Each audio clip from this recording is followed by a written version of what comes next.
Ассалаумағалейкум жамағат, мен атым Бақытжан Көпбаев.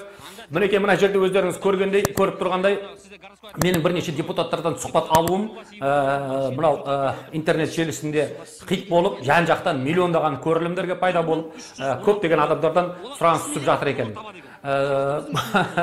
Рахмет халықтың жалпы қолдауына. Әрине биліктің артын жалаған сатқындар мен жайлы лақап сөздер айтып, өсек таратып, жаңа жаман сөз айтуға әрекет жасады. Бірақ олардың жаңа мыңнан бірақ болып атқанына да мен қуаныштымын. Әрине бит болмаса да қасынбайсың кейде. Біздің де болып тұрғаны бәлкім керек шығар, сол жаңағы денең тазалау керек екен білуге. Олар бит қой, оларға өкпелеп тонды өртемейміз.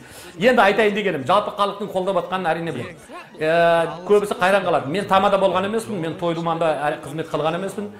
Мен әрине өзім саяси көзқарасым бар. Ол социалистік, Қонаев атамыз сияқты марксизмді жақсы көрем. Қонаев атамыздың жолымен жүріп келе жатқан саяси күштердің бірі боламыз. Яғни біздің негізгі ойымыз халықты қорғау, халықты қолдау, бай-мансаптардан кедей шаруаларды қорғап алу. Өйткені олардың билігі артық ақшасы көбейген сайын қанау күшейе түседі. Бұл қанауға қарсылық білдіру. Сондықтан әрине көп бай-мансаптардың жандай шаптары, жаңағы қол шоқпарлары мен жайлы көп әңгіме айтып, мені қудалап, сотқа беріп, жаңағы арыз жазып, ең Қазақстандағы бай адам менің үстіме арыз жазған.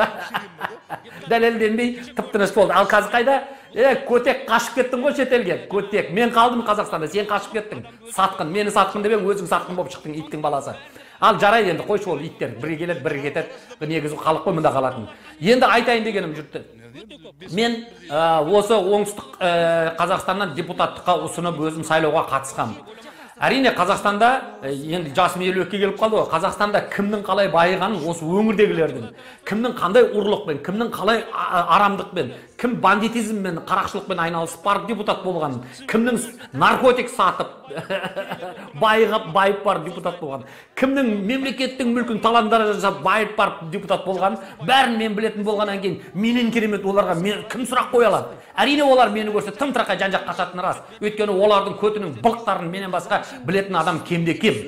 Сондықтан ана мемлекеттің басындағылардан бастап мына түбіндегі құйыршықтарға дейін қайсының қай бұттан не теріп жегенін мен білетінім рас.